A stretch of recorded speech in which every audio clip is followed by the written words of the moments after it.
Nuestras Noticias presenta.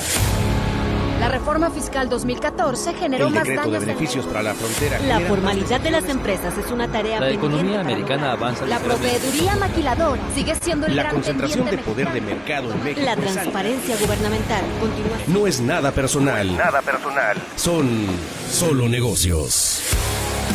Solo Negocios Radio. Las mejores entrevistas y análisis para lograr una toma de decisiones adecuada. Contáctenos. Correo electrónico. correo@solonegocios.mx. Página de internet. www.solonegocios.mx. Facebook. www.facebook.com/solonegociosmx. Twitter. @solonegocios. Y recuerde, no es nada personal, son solo negocios. Hola, ¿cómo está? Mi nombre es Alejandro Sandoval. Esto es Solo Negocio Radio, transmitiendo a través de 1300 de amplitud modulada, al igual que por internet en Radio Mexicana, Nuestras Noticias 1300 AM, fanpage en Facebook de la estación de radio y por supuesto en Solo Negocios MX. Y bueno, pues el día de hoy platicando de derecho de empresa con temas de análisis que hacemos en tesis jurisdiccionales, tesis de la Corte. En particular, recientemente, y desconozco por qué, todos lo asumimos, pero lo desconocemos en realidad, solo son tesis de los tribunales colegiados de circuito. Quién sabe qué está pasando en el Pleno de la Suprema Corte, pero digo, sí están haciendo resoluciones, eso sí sabemos porque están en público, en vivo las sesiones, ¿no? Pero no se están engrosando en las tesis del semanario. Se engrosan seguramente, como debe de ser por ley, pues el engrose de la sentencia correspondiente, pero esas no las analizamos las tesis del semanario. Entonces, pues bueno, nos vamos con esa en esta 12ª época. Y vamos a empezar con temas de índole laboral y esta que habla de la conciliación prejudicial en el juicio laboral. Es innecesario agotarla con los terceros interesados. ¿De qué se trata? Bueno, es la tesis número 20-31-658 emitida por tribunales colegiados de circuito y es de materia laboral. Tesis aislada, no obligatoria, sí nos sirve de guía y puede eventualmente convertirse en obligatoria si continúa la misma perspectiva de resolución. Primero, hechos. Una persona trabajadora demandó a una empresa a la que atribuyó el carácter de patrón, con quien acudió a la conciliación prejudicial. Solicitó que se llamara como terceros interesados a otras morales y físicas.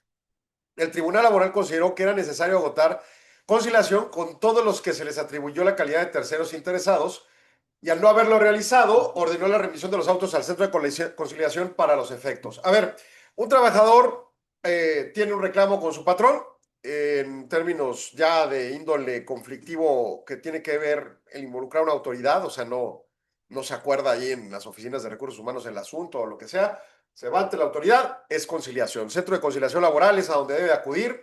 Si es una materia del fuero común, pues el del Estado. Si es federal, pues obviamente lo correspondiente. Bueno, ya ahí lo primero que hace el trabajador es identificarse y decir quién era su patrón. Ah, no, pues trabajaba para Patitos SADCB. Muy bien. Pero en Patitos SADCB, pues estaba también Pepitas SADCB y estaban los Perritos SADCB y estaba Juan Pérez, que siempre aparentaba ser un patrón. Y bueno, pues están todas estas personas que yo no sé quién era mi patrón realmente, pero en general tenía esta perspectiva de que estos individuos pudieran ser. Entonces, llamo a uno como el potencial patrón y a otros como posibles terceros que pudieran ser patrones, ¿no? Bien, cuando no existen esos terceros, cuando nomás el trabajador identifica al patrón y dice, ah, pues es Patitos SADCB y punto, no se puede llevar a juicio el asunto hasta que se lleva a cabo la conciliación y la conciliación ocurrirá con una resolución en la que o se llega a una conciliación o se emite un acta de no conciliación que le abre la puerta, es la llave que le abre la puerta al trabajador para poder iniciar su demanda laboral. De otra forma, no hay manera de que en el juicio laboral le abran la puerta sin el acta esta. Lo que aparenta ocurrió aquí es que el trabajador señaló a una empresa como patrón y a unos terceros y logró nada más el acta con respecto al presunto patrón, pero no con respecto a los terceros. Y llegó al juicio laboral, al juzgado laboral, y el juzgado laboral dijo, oye, pero tú estás demandando a Patitos, a Pepitas y a Perritos, y pues nomás traes el acta con patitos. Y entonces pues ¿dónde está el acta de las otras, no? Y como no está, te regreso a conciliación a que vayas a conseguir esa acta. O sea, vuelve a sentarte en conciliación con esas empresas y si no llegas a un acuerdo, pues entonces que te hagan el acta de no conciliación y ya vienes, ¿no? Bueno, el criterio jurídico del tribunal colegiado es que en un juicio laboral no es necesario exhibir constancia de conciliación con aquellos a quienes las partes o la propia autoridad responsable les confiere una calidad de terceros interesados, dado que tal requerimiento concierne únicamente a las partes en conflicto. Y es que la disposición propia en materia de justicia laboral del 123, apartado A, fracción 20 de la Constitución del 2017, o sea, la modificación del 2017, dice que uno de los ejes centrales es el establecimiento de una etapa conciliatoria como instancia prejudicial obligatoria a la que se deben acudir las personas trabajadoras y patronales previo a acceder a la vía jurisdiccional. De naturaleza administrativa, los centros de conciliación quedan regulados en el 684A, 684B y 685 de la Ley Federal del Trabajo. Y entonces estos básicamente plantean cómo opera este proceso prejudicial obligatorio conforme al 872, inciso B, fracción 1 del propio Ley Federal del Trabajo. E impone al actor de la demanda, el trabajador, la obligación de adjuntar a su escrito de la demanda la constancia de que no hubo conciliación con respecto al patrón, únicamente de las personas físicas o morales contra quienes ejercite la acción. Y entonces, si llamas a alguien como tercero, pues no estás ejercitando acción, le estás llamando porque pues, es su derecho de audiencia, pero no, o puede tener algo que decir, pues va, pero no es un tema, pues estrechamente vinculado al acto de la moral, perdón, de los terceros como patrones, ¿no? Y entonces el conflicto jurídico ocurre entre el actor de la demanda, que es el trabajador, y el demandado, que es el patrón. Si hay otros aparentes patrones, pues ya será otra discusión.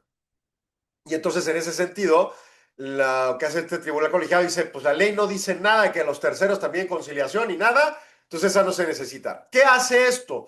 Para los efectos, más rápida la oportunidad de activar una demanda. Obviamente para los intereses de un patrón, pues es perjudicial, ¿verdad? Porque se va más acelerado el proceso y si es que tiene culpa y no tiene dinero para pagar, pues se le acotan los tiempos. Bueno, ¿qué hacer con respecto a procesos de prevención? Número uno, yo creo que clarificar quién es el patrón. Yo creo que es la forma, digo, obviamente habrá quien le interese ser oscuro y tener actos proclives a irregularidades, pues bueno, cada quien su vida. Pero mi asesoría sería, si usted hace las cosas bien, pues usted debería contabilizar el costo laboral, no solo con lo que le cuesta al trabajador en términos del salario que le paga, sino además los impuestos que le retiene, sino además el costo de seguridad social que le confiere, sino además el costo de impuestos que le confiere como el impuesto sobre nómina, y además la proporcionalidad al menos del valor de, por ejemplo, los 3 meses divididos entre 12 meses, el valor de la indemnización constitucional divididos entre 12 meses y amortizarlo por día. Entonces, si mi salario diario es de, vamos a decir, 500 pesos por día, pues de repente quizá realmente el salario diario valga 900 para un costo completo y tener cubierto en un ejercicio anual el costo laboral bien estructurado. Eso sería como una primera asesoría. En segundo lugar, el valor de dinero que le corresponde de indemnización al trabajador, pues no se lo vas a dar ni lo vas a timbrar a ninguna salida de la empresa. Lo vas a reservar en una cuenta bancaria para reserva financiera conforme a la Ley General de Sociedades Mercantiles o, en el caso de personas físicas, una reserva financiera lógica conforme a una norma de información financiera que pues categorice precisamente ese resguardo de ese dinero. Y finalmente, y si no lo quieres de un año, lo quieres de 3, pues como quiera, pero es guardar dinero para enfrentar estos pasivos contingentes. Y entonces en ese contexto, pues estás protegido ante estas cosas. Y por lo tanto, vinculado ese proceso financiero con ese proceso jurídico, lo que haces es, oye, yo te voy a contratar y tu patrón es Patitos SADCB, no hay nadie más. O sea, hay otras empresas y otras cosas, a ti no te importa. A ti tu patrón es y tu timbre de nómina es con Patitos SASB. Tu contrato es con Patitos SASB. Tu reglamento de trabajo es con Patitos SASB. Y tu operación es con Patitos SASB. Y tu supervisor es de Patitos SASB. Y entonces haces las cosas coherentes y transparentes. Y entonces te evitas estas cosas. Pero suponiendo sin conceder, bueno, lo que va cantando esta tesis es, patrón, atente a las implicaciones de que aun cuando puedas ser señalado como tercero, no se requiere tu conciliación o tu no conciliación para proceder a la demanda. O sea, estate atento de que esto se va a poner más rápido eventualmente. Segunda tesis laboral, esta sí es una jurisprudencia, pero de plenos regionales, que son los del Tribunal Federal de Justicia Administrativa. Conflictos individuales de seguridad social, las pruebas relacionadas con el número de semanas cotizadas pueden ofrecerse hasta antes del cierre de la audiencia de conciliación, demanda y excepciones, pruebas y resolución, conforme al 880, fracción 2 de la Ley Federal del Trabajo. A ver, tribunales colegiados de circuito contendiente sustentaron criterios contradictorios al analizar si en los conflictos individuales de seguridad social en los que se solicita otorgamiento y pago de pensión, las pruebas relacionadas con periodos de cotización deben ofrecerse y exhibirse en el escrito inicial, al versar sobre hechos base de la acción conforme al 899C de la Ley Federal del Trabajo, o si pueden aportarse hasta antes del cierre de la audiencia de conciliación, demanda de excepciones, pruebas y resolución, por encontrarse relacionadas con hechos controvertidos, o para demostrar objeción realizada en ofrecimiento de pruebas. O sea, en materia del seguro social. El tema aquí es, bueno, es un conflicto por semanas cotizadas, se involucra el seguro social, y dos, es un conflicto de en qué momento se exponen qué tipo de pruebas. Ejemplo, la constancia de semanas cotizadas o los documentos con los que pruebas que efectivamente tuviste X semanas cotizadas. Entonces, el criterio jurídico del Pleno dice que en conflictos individuales de seguridad social, las pruebas relacionadas con el número de semanas cotizadas pueden ofrecerse hasta antes del cierre de la audiencia de conciliación, demanda y excepciones, pruebas y resolución, conforme al 880, fracción 2 de la Ley Federal del Trabajo, que estaba vigente hasta el 1 de mayo de 2019, luego cambia, ¿no? Para acceder al otorgamiento de alguna de las pensiones previstas en la Ley de Seguro Social es necesario contar con cierto número de semanas que dice la propia ley.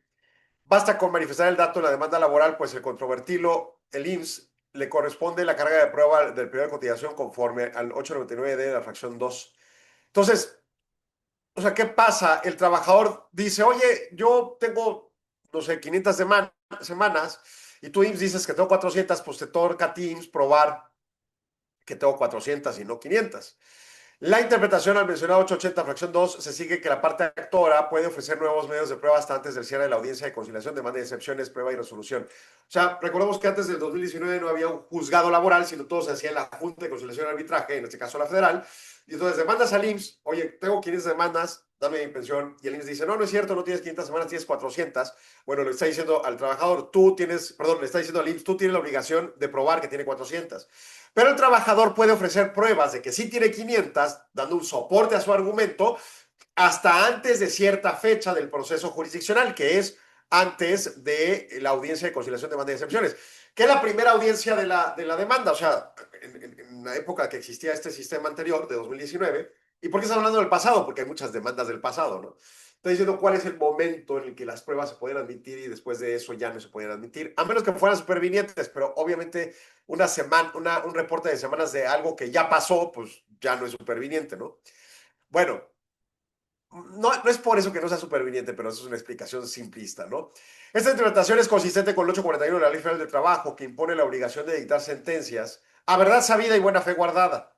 Esto se sustenta en los criterios de la segunda sala de la Corte, que reconoce la aplicabilidad flexible del 880 fracción 2 en cuanto por analogía respecto a desechar pruebas y formalismos en cuanto al 899C. O sea, básicamente le está diciendo, vamos haciendo las cosas sencillas, la fecha umbral para poder dictar determinados criterios de sentencia es tal y ya no le muevas más porque de lo contrario, pues lo único que vas a provocar es seguir enrareciendo los procedimientos. Además, esta es una jurisprudencia.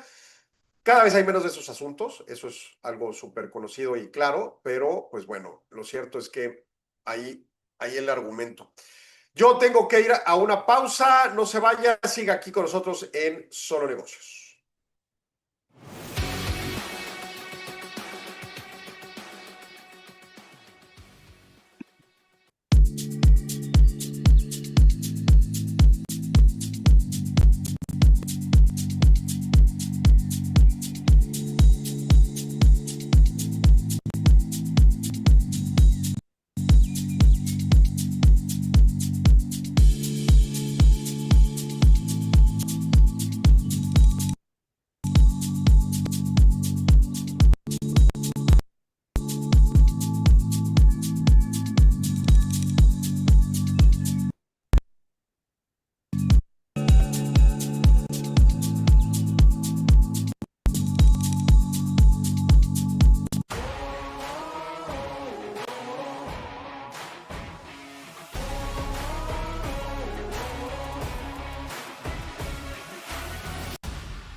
Continuamos en Solo Negocios Radio y bueno, pues el tema de estas tesis laborales pues es generar como argumentos supervisorios.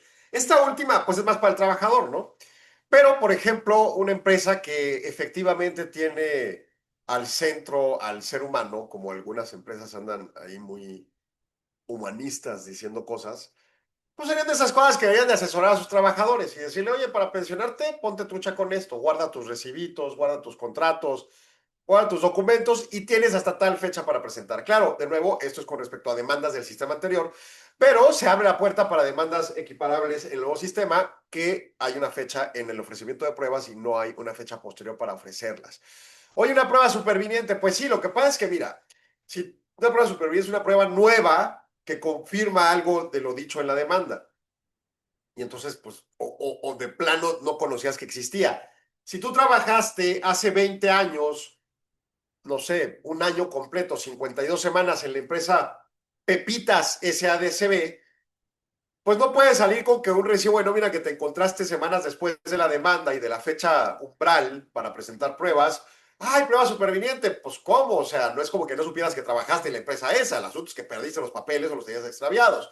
Eso no es una prueba superviniente. En cambio, por ejemplo, pues tengo aquí estos documentos privados, un recibo de nómina, un contrato privado de relación laboral, y de repente sale estamos regresando al aire, de repente descubres que hay un proceso de liquidación en Pepitas SASB y pides al juez liquidador que en el concurso mercantil que traiga como prueba superviniente pues copia de los documentos financieros que confirman que en aquel entonces, hace 20 años, tú eras empleado. Ahí sí sería una prueba superviniente porque no sabías que estaba en juicio de concurso mercantil o cosas así, ¿no? Ese es el tema con respecto a eso último. Pero mi punto es, asesoría para el trabajador, ¿por qué? Si estamos hablando de solo negocios. Bueno, pues porque si tú quieres una empresa que realmente vele por los trabajadores, en principio, pues también darles un respaldo de cuáles son los elementos básicos de conocimiento que deben de tener sobre su proceso operativo para efectos correspondientes.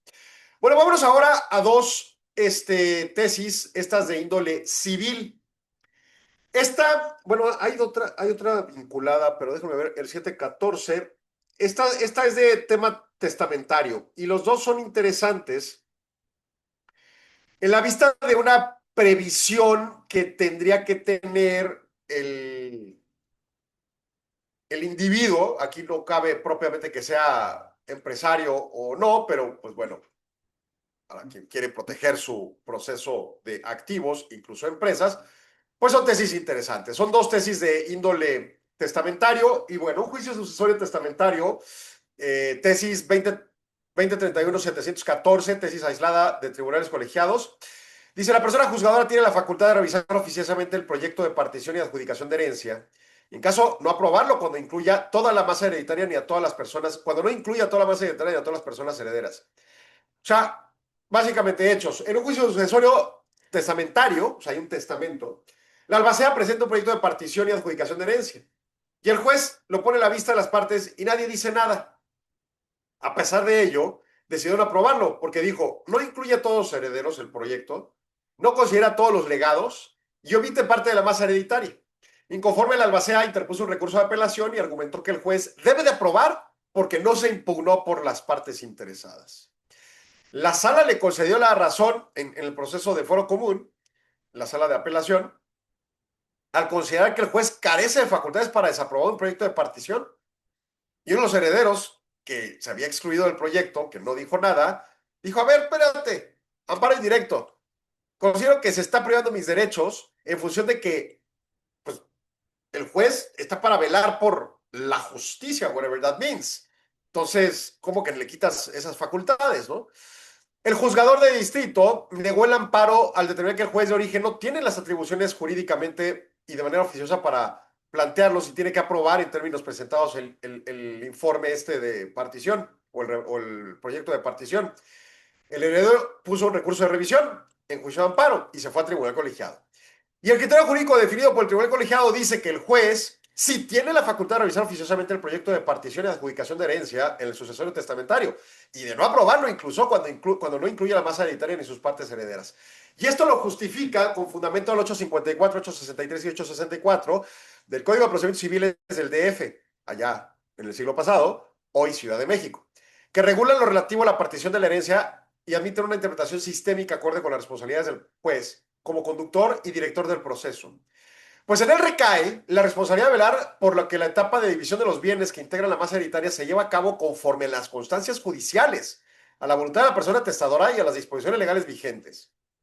Esta facultad para examinar que el proyecto de participación y adjudicación se ajuste a la declaratoria de herederos y legados, así como que incluya la totalidad de la masa hereditaria con independencia de que no exista oposición por parte de los interesados, de aprobarse la propuesta de partición de herencia, la cual excluye a una persona heredera o deja fuera parte de la masa hereditaria, de facto se convertirá en una resolución que tiene un efecto de privación de derechos hereditarios de quienes en ese momento tienen reconocido la calidad de herederos y que además no hay una resolución fundada y motivada para que los excluye. Además de que excluye, ay, se puso aquí una cosa espantosa de estas de la computadora, pero además de que excluye bienes que no están contemplados en esa partición. Y se fundamenta. La primera sala de la Corte dijo en la jurisprudencia primera 8-2011 sobre la sucesión testamentaria, el juzgador no puede examinar oficialmente el proyecto de participación y adjudicación de los bienes en carácter declarativo del proyecto y adjudicación. O sea, el juez no puede juzgar ese proyecto en función de su opinión, de decir, oye, esto está inequitativo o algo. Su trabajo es ponerlo a la vista de los interesados y declarar lo que estos digan o omitan decir, con la salvedad, que es la interpretación nueva, de menores de edad. Ah, no, bueno, con la salvedad de los menores de edad. Ahí sí, obviamente, hay un tema. Pero el criterio de la primera sala en 2011 no dice nada sobre exclusiones. A ver, cuando la resolución de la primera sala de la Corte dijo que el juez no tiene las facultades para revisar, lo que dijo en concreto es, sí es cierto, no tiene esas facultades, pero lo que se le presentó a la primera sala de la Corte fue un proyecto con todos los bienes y con todos los herederos incluidos, independientemente que fuera inequitativo o lo que sea. Y entonces lo que dijo la Corte, pues es que el juez no tiene que estar opinando de equidades, o sea, se lo están presentando completo, pues lo que digan los herederos y punto, ¿no? Si ellos están de acuerdo en esas distribuciones, pues así es. Pero lo que está planteando aquí el tribunal colegiado es, oye, el asunto es que aquí estás excluyendo gente de los herederos, no le estás dando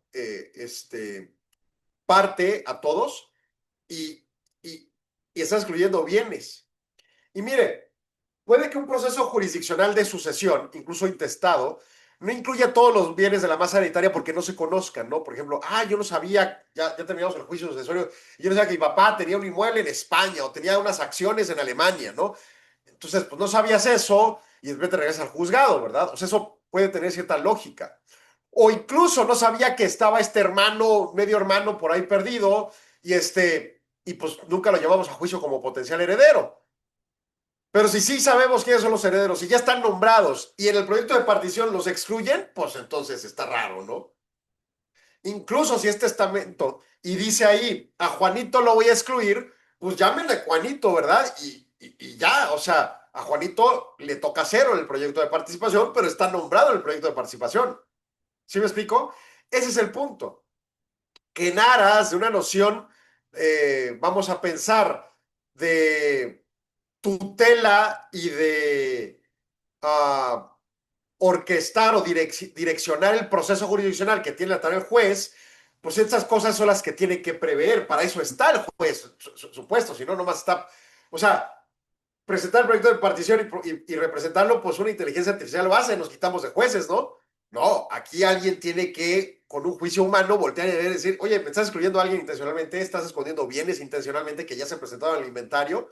Eso es lo que hace el juez, ¿no?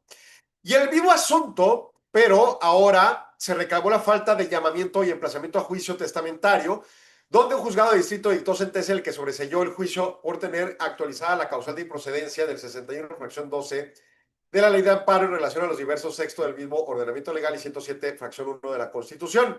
Eso es una suspensión en juicio sucesorio testamentario. Y los parientes no designados en el testamento solo pueden hacer valer su interés jurídico, que eventualmente tengan un juicio autónomo en la vía ordinaria sobre la nulidad del testamento. Bueno, ¿qué pasó aquí? Los parientes no designados en un testamento solo pueden hacer valer el interés jurídico que eventualmente tengan en un juicio autónomo en la vía ordinaria sobre la nulidad del testamento, pues no están legitimados para acudir al juicio sucesorio para impugnar la validez de aquel documento, ya que se desnaturaliza el procedimiento al no tener carácter de herederos testamentarios.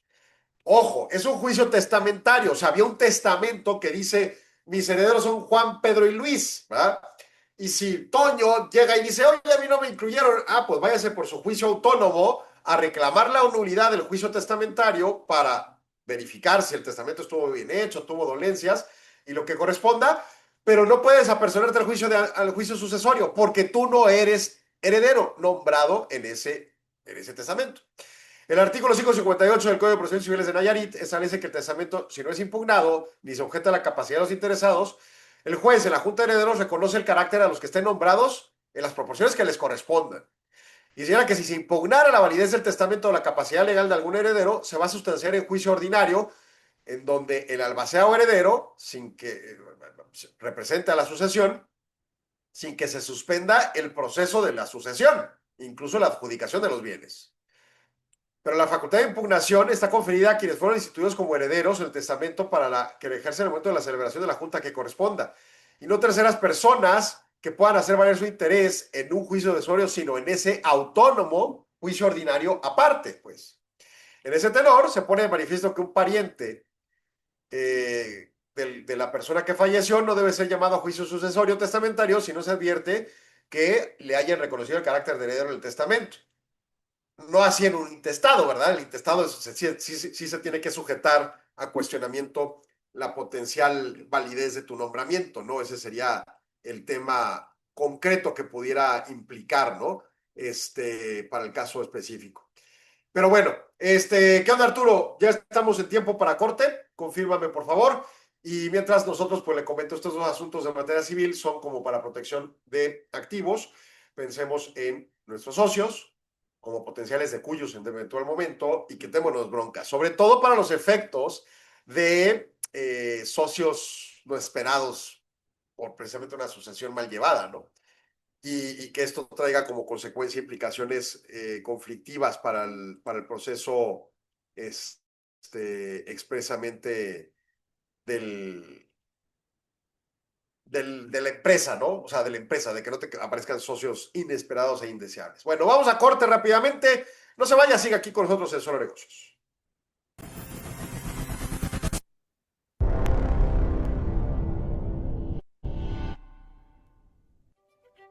¿Qué tal? Te saluda Carlos Pérez, presidente de la World Compliance Association, Capítulo México. Hoy quiero invitar a los profesionistas del derecho, así como del mundo del cumplimiento normativo en México, a que nos acompañen este próximo 12 de febrero de 2026 a la celebración del Congreso 360 en materia de compliance. Es un evento de alto impacto que hemos realizado en conjunto con la NADE, que reúne a los expertos de la materia, quienes nos darán las visiones, puntos principales a tratar en este año 2026.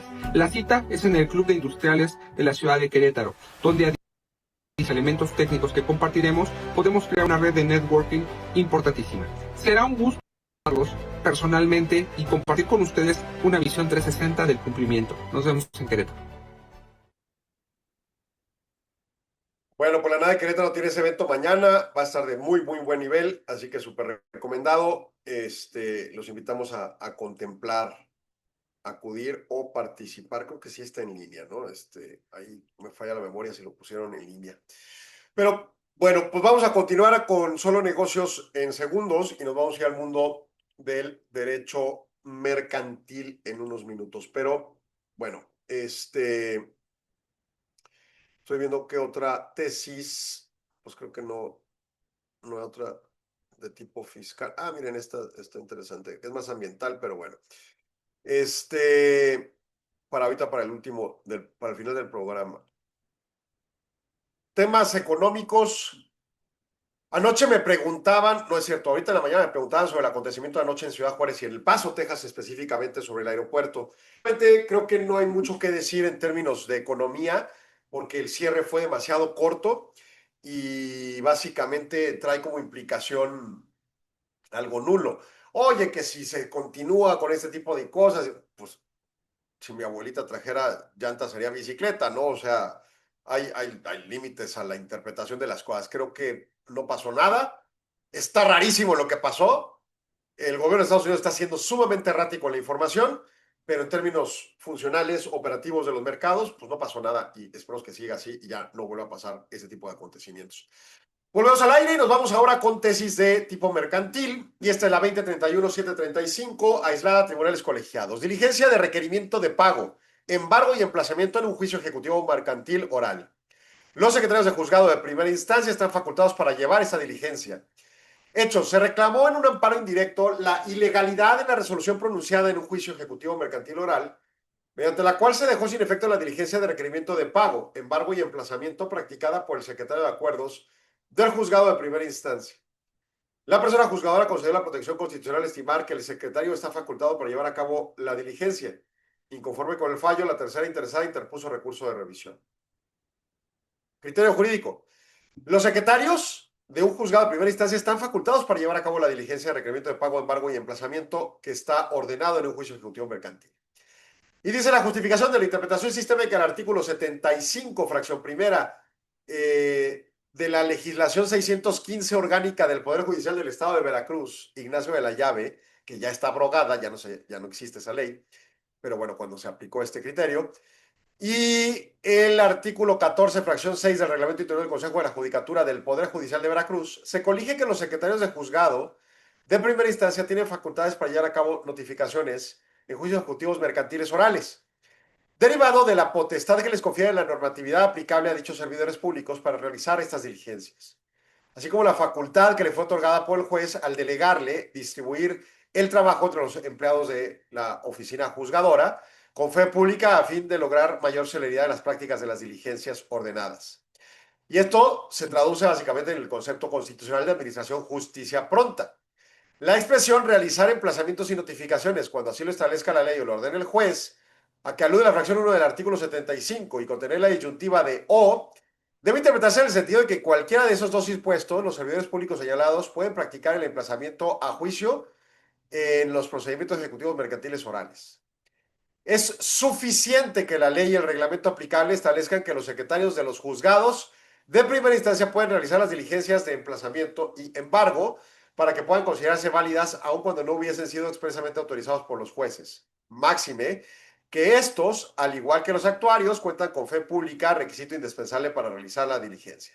A ver, lo común aquí, por ejemplo, en Juárez, es que nosotros vamos a demandar a una empresa o a un individuo, llevamos nuestra demanda a la oficialía de partes y luego ahí se pasa a un juzgado, el juzgado radica la demanda, esa radicación implica la autorización para emplazar y pues para el emplazamiento uno pide una hojita en donde llenas unos datos del expediente y lo llevas a la terminal de actuarios a pedir una cita con un actuario para ir a hacer ese emplazamiento. En este juicio en Veracruz, juicio del pasado, bueno, nos dice aquí 2023, el amparo en revisión debe haber sido de 2020, por ahí 2021, el juicio original. Pues ese juicio o ese juzgado, por la razón que sea en el juzgado, dijo, no vayas con actuario, que te acompañe el secretario, que es un funcionario, pues vamos a pensar un funcionario número 2 del juzgado, ¿no? En los juzgados está el juez y están sus secretarios de acuerdos, que son los que diariamente formulan los acuerdos de los documentos que entran y salen, las audiencias que se desarrollan, y los secretarios proyectistas que ayudan al juez a proyectar las sentencias, ¿no? Estructuran cómo podría quedar una sentencia, la modelan y luego la presentan al juez, la discuten y se acuerda cómo van a plantear una sentencia. A mi saber, en lo general, así son los cargos, al menos en el estado de Chihuahua. Pero estos funcionarios, el juez, los secretarios, tienen fe pública. Es esta cualidad que le da a ese individuo, ser humano, con ese cargo jurídicamente brindado, pues se le reconoce que lo que vea lo puede decir como visto a buena fe y en función a eso lo puede replicar y es tomado como una prueba de mayor peso a lo que haya visto un testigo ordinario, ¿no? Es así como que una diferencia muy simplista central de la fe pública, ¿no? O sea, tiene mayor peso lo que en fe pública ve un funcionario público que lo que ve un individuo ordinario. No quiere decir que el individuo ordinario lo que vea no vale o lo que ve el funcionario público es lo único que vale, no, pero se le da un mayor peso, ¿no? Bueno, entonces tiene esta fe pública que es una característica central para el acto de emplazar. En Estados Unidos sabemos que, por películas más que nada, que se emplaza por medio de empresas privadas y entonces el funcionario privado que va a emplazar a alguien y le entrega la notificación y dice, you have been served, o sea, fuiste notificado, y les toman una foto, ¿no? Es muy clásico ver este tipo de acciones hollywoodescas para tener una prueba plena de que sí se hizo el acto, pero ya sabemos que con inteligencia artificial o sin inteligencia artificial, con Photoshop puedes alterar una foto o lo que sea. Entonces aquí el planteamiento es que en el derecho mexicano este argumento de la fe pública le brinda a ciertos seres humanos que tienen función pública y cierto cargo o nombramiento, pues esta característica de ser un testigo de mayor calidad que uno privado. Ese es el punto. Bueno, en función a ese dicho, lo que está diciendo la interpretación de la Corte es, oye, pues, o sea, tú no te puedes quejar que haya sido el secretario el que te emplazó y no el actuario del departamento de actuarios. Hay mucho trabajo, no hay empleados, no hay dinero, no hay papel de baño, ya sabe todas las broncas que se enfrentan en la función pública en general. Y entonces de repente, oye, pues corre, ve y tú, ¿verdad? Y trae las tortas y tú ve y emplaza, ¿no? Eso es lo que pasó en este proceso. Y mandaron al secretario a emplazar y el emplazado seguramente fue el que promovió el amparo y dijo, oye, ¿cómo viene el secretario? ¿Tiene que venir un actuario? No, pues no tiene que venir un actuario. El Código de Comercio para los efectos mercantiles y la ley orgánica del estado de, en este caso, Veracruz, faculta para que esto pase.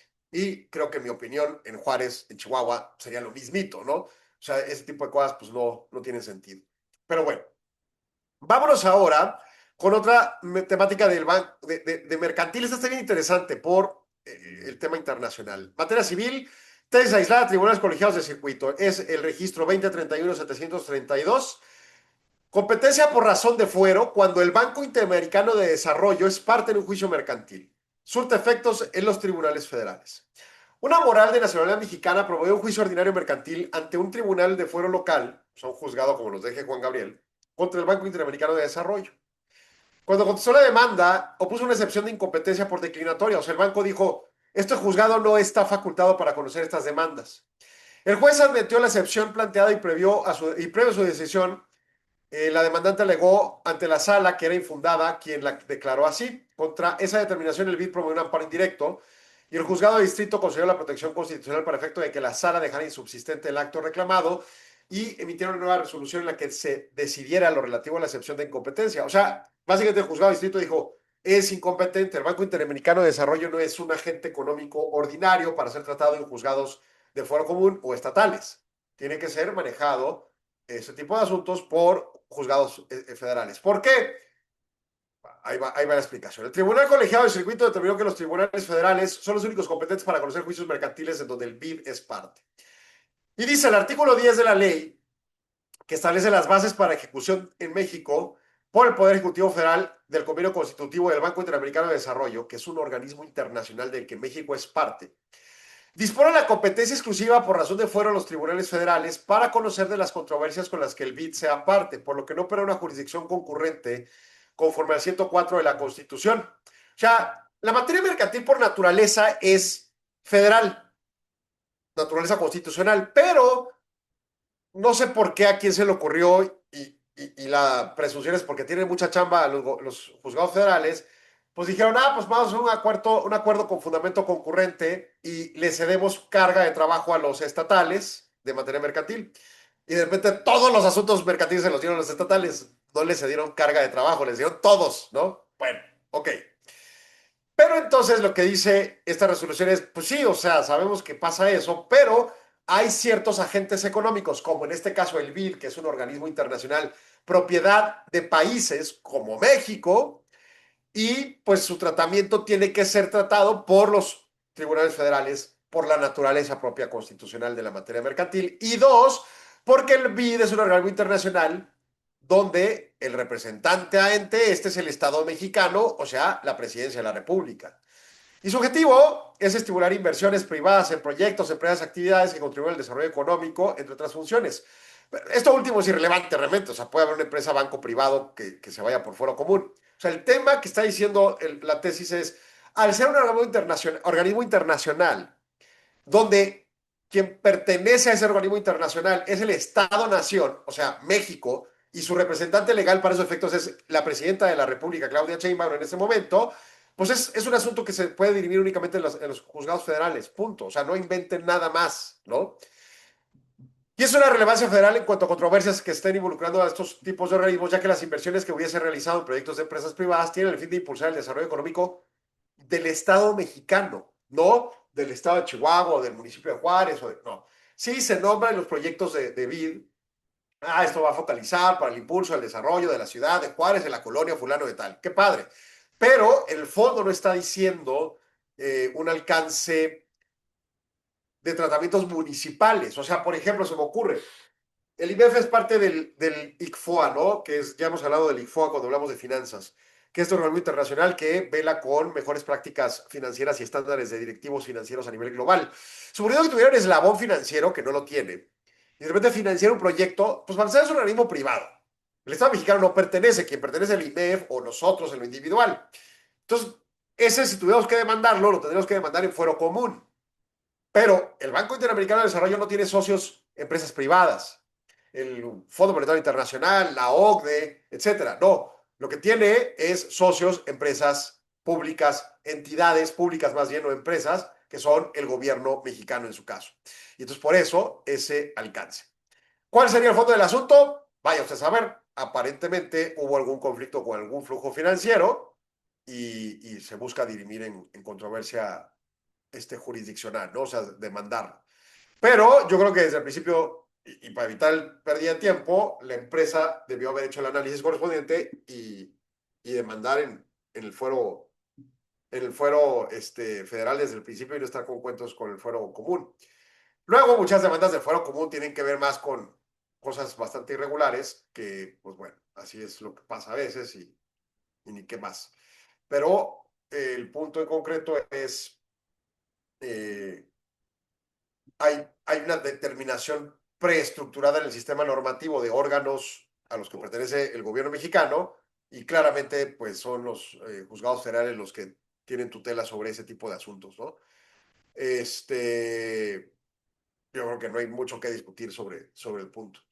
Pero es un tema de compliance, ¿verdad? Empresas privadas tienen relación con privados, pues fuero común, lo normal, con las excepciones que la Constitución señale, y con organismos internacionales donde el Estado-nación es el perteneciente, o sea, México, pues básicamente es tema de juzgados federales, si es que hay jurisdicción en México, ¿no? Porque pudiera ser que firmamos convenio internacional y de repente cedimos jurisdicción a otra jurisdicción, valga la redundancia, y tenemos que demandar en Holanda o vaya usted a saber, ¿no? Pero bueno, ese es el contexto de estos temas. Arturo, ¿qué onda? Vámonos a corte para mandar comerciales y regresando vemos las tesis de tema fiscal, que son también de imperiosa relevancia. Me está mandando corte, regresamos en segundos, no se vaya, siga aquí en Solo Negocios.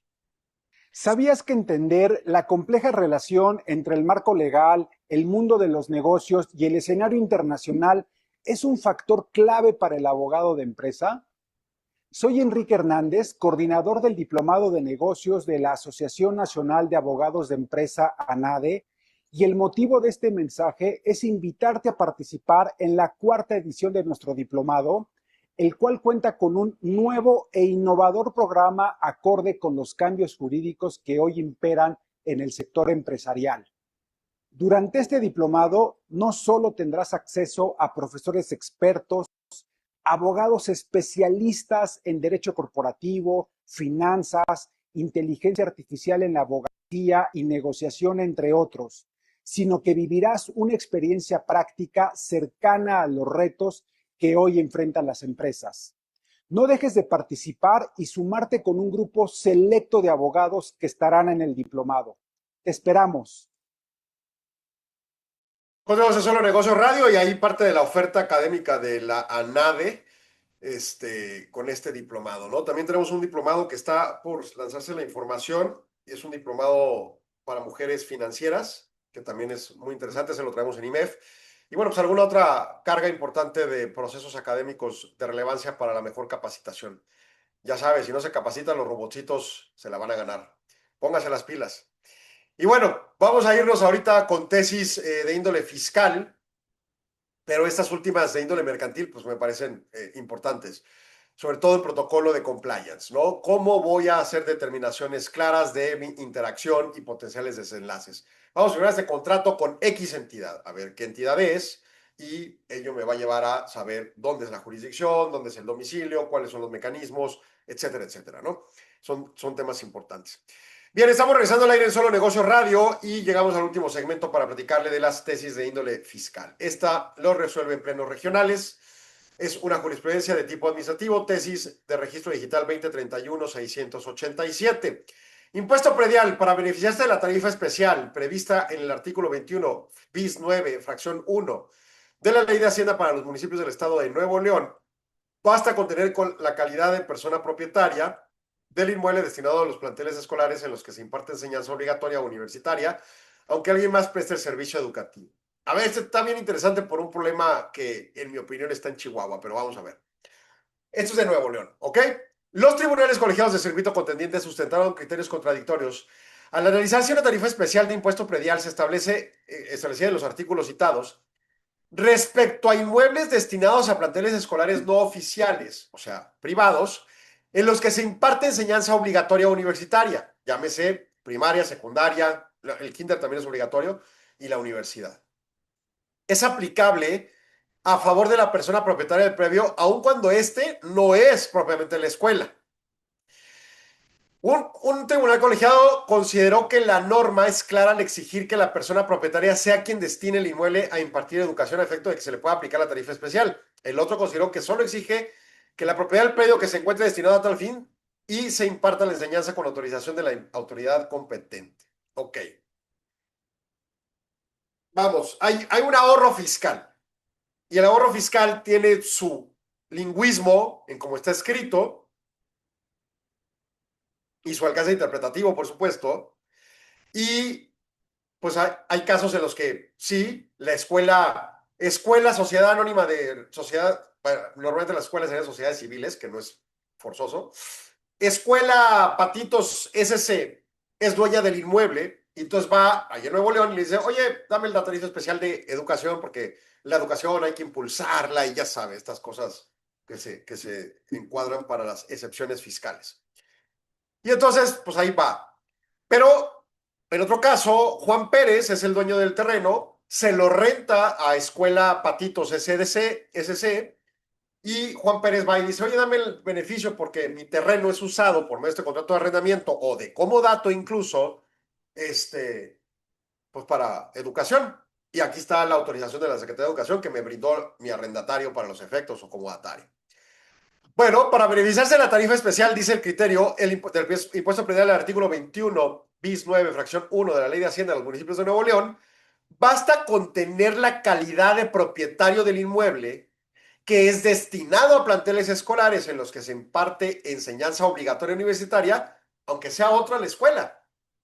O sea, el artículo de excepción legal es una concesión que otorga para el espacio físico que usa una escuela, y no es una concesión de inducción a la compra de inmuebles por escuelas. Es otro tema diferente, ¿no? Bueno, de la interpretación gramatical y evolución legislativa del artículo, así como la línea jurisprudencial que desarrolló la Corte sobre los beneficios fiscales en materia de impuesto predial, se advierte en una primera reflexión que podría considerarse que la expresión siempre que el inmueble sea propio, contenido en el precepto, supeditado a la aplicación del beneficio a que la persona propietaria del inmueble, que se constituye como sujeto del tributo, sea quien hace la actividad de la educación directamente. De modo que su aplicación no alcance cuando la posesión del inmueble lo ejerza la escuela, pero la propiedad sea de un tercero. Pero la premisa del precepto tiene como objetivo el fomento de la educación, no a la compra de inmuebles. Se estima que la interpretación teleológica debe dar preferencia a la aplicación que salvaguarde la mejor forma del propósito final, que es la impartación educativa, y no la compra de inmuebles, lo cual es consistente con el principio de pro persona, derechos humanos, a favor del individuo, que obliga al juzgador a llevar a cabo la interpretación más extensiva cuando se consideran derechos fundamentales como el acceso a la educación. Y obviamente están viendo un Hail Mary, ahí le voy a decir por qué.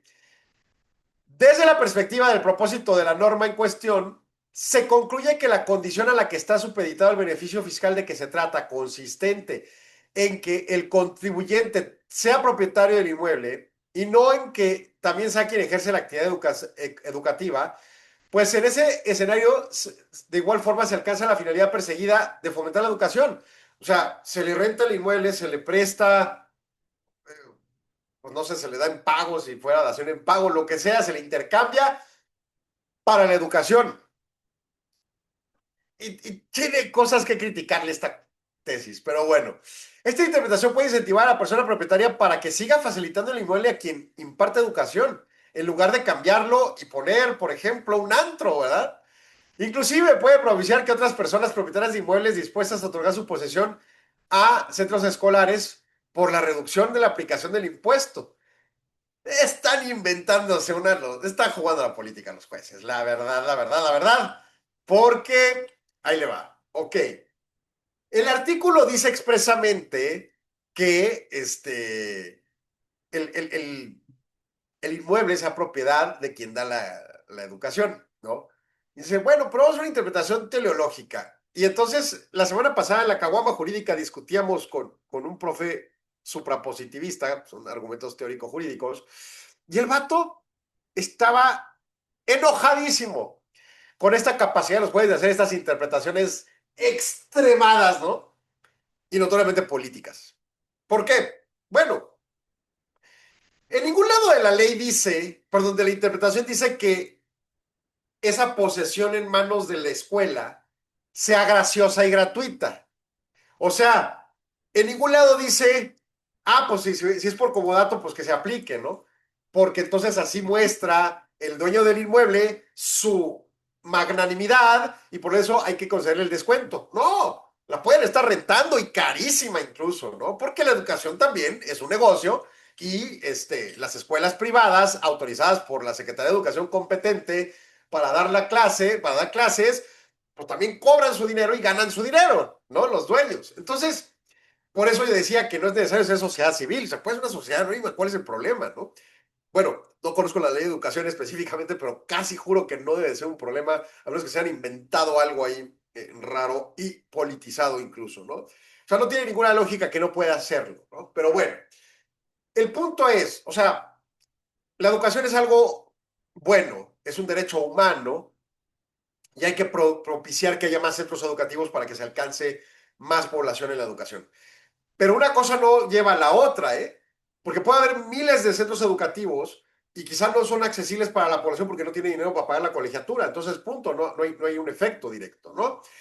En esa misma tesitura, este artículo de excepción fiscal en la ley de Nuevo León que da esta exención o beneficio, pues está hecho para impulsar los centros educativos, porque cree que impulsar los centros educativos vas a provocar que más gente se eduque, cosa que no es cierto. Y digo, ahí medio con una extremada posición quizá, pero no es tan cierto. Y entonces en ese proceso dice, bueno, pues para incentivar a que haya más centros educativos, damos beneficio fiscal al propietario del inmueble centro educativo, lo equipara al legislador, ¿no? Y dice la Corte, no, vamos a desentrañar y vamos a decir, no, mejor le vamos a dar beneficio a quien sea, siempre y cuando el inmueble se dedique a la educación. Y entonces, si un arrendador le renta a una escuela, no importa qué precio y a qué ganancia, pues déle la concesión. A mí me parece que son esas excepciones a las que precisamente la OCDE le ha señalado, es muy irregular lo que pasa en México con sus excepciones fiscales. O sea, sí, el político va a decir, no, hombre, la educación, espérate, pero el dueño del inmueble es tu compadre que te ayudó en la campaña para llegar a presidente municipal o a gobernador, pues no me vengas con cuentos, ¿no? O sea, sí está muy extremadamente politizada la tesis, ¿no? Pero pues ya es jurisprudencia, ni modo, así es. La siguiente, 2031-709, plenos regionales, jurisprudencia en materia administrativa. Impuesto a la emisión de gases contaminantes a la atmósfera. Al grabar el Congreso del Estado de México, las emisiones indirectas derivadas del consumo de energía eléctrica invade la esfera del competencial del Congreso de la Unión. Mire, ¿usted sabe por qué el gobierno del Estado de Chihuahua no ha creado los impuestos ecológicos? Por este tipo de tesis.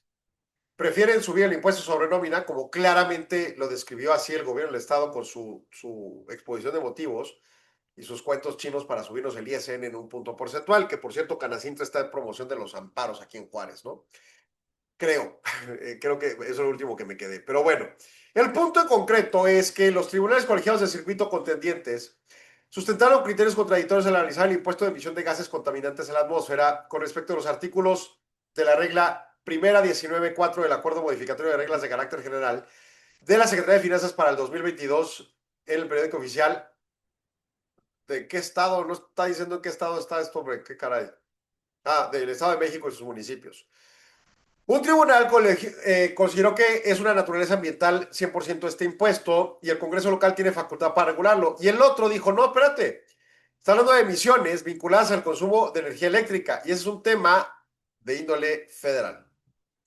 El criterio, el impuesto a la emisión de gases contaminantes en la atmósfera del Estado de México cuando grava emisiones indirectas derivadas del consumo de energía eléctrica invade la competencia de la federación. Esto también está bien loco, pero bueno, ándele pues. Justificación, perdón. El esquema previsto en el 69S, 69S bis y 69S ter del Código Financiero del Estado de México y sus municipios y las reglas de carácter general aludidas, en donde convierte el consumo de energía eléctrica en un hecho imponible sin correspondencia con fuente emisora bajo jurisdicción estatal. El impuesto a la emisión de gases contaminantes se calcula mediante parámetros técnicos externos a la administración local, de modo que no grava una externalidad ambiental generada en el Estado de México, sino atribuida a un usuario local en una proporción teórica de la contaminación derivada de la energía eléctrica. Este diseño rompe el principio de correspondencia causal que debe regir la potestad tributaria de los estados, pues el hecho generador no guarda relación directa con una fuente fija de contaminación controlable o verificable en la entidad.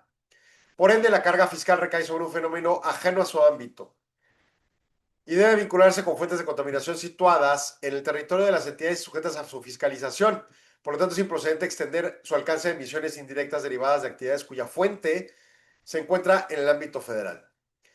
El impuesto ecológico tiene un objeto imponible de emisiones indirectas por consumo de electricidad y traslada su efecto a la competencia federal y por lo tanto distorsiona la finalidad ambiental que lo justifica y se declara pues inconstitucional, ¿no? ¿Qué es lo que está pasando? Y digo, tiene un cierto grado de razón el argumento técnico de la justificación, pero tiene también sus implicaciones de estirar la liga. A ver, el Congreso del Estado de México está muy en tronco con los impuestos ecológicos. Eso lo tenemos que reconocer. Está viendo cómo recauda bien y recauda más. El Estado de Chihuahua está bien rajón y prefiere subir el impuesto a la sencillita. Ya voy, Arturo, dame un segundito. El punto en concreto es el Estado plantea, aquí hay una contaminación, en este caso derivada de emisiones de procesos de energía eléctrica, quiero cobrar este impuesto. Y el juzgado le dice, no, espérate, el origen del contaminante tiene que estar bajo tu tutela. En este caso, smog, pues los coches, o el agua, las juntas de aguas, y tu drenaje, y cosas de esas. Pero si está bajo la tutela federal, no lo puedes tocar. Y ahí es donde empieza el argumento técnico que pudiera tener sentido, pero es todo un asunto, porque las emisiones son indirectas, no son directas. Y en mi opinión ahí pudiera interpretarse de manera diferente, ya que en un futuro probablemente todas las contaminaciones provengan de energía eléctrica y entonces el invento de los impuestos ecológicos desaparezca de manera total y absoluta. Pero en fin, pues se nos acabó el programa, pásenle excelente, nos escuchamos mañana en punto de las 4 de la tarde, gracias Arturo por tu apoyo, estamos y continuamos aquí en comunicación. Hasta pronto.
Agradecemos su atención. Nos escuchamos de lunes a viernes de 4 a 5 a través de Radio Mexicana 1300 AM. Contáctenos. Correo electrónico. Correo @solonegocios.mx. Página de internet. www.solonegocios.mx. Facebook. www.facebook.com/solonegociosmx. Twitter. @solonegocios. Y recuerde, no es nada personal, son solo negocios. Radio Mexicana, nuestras noticias, presentó.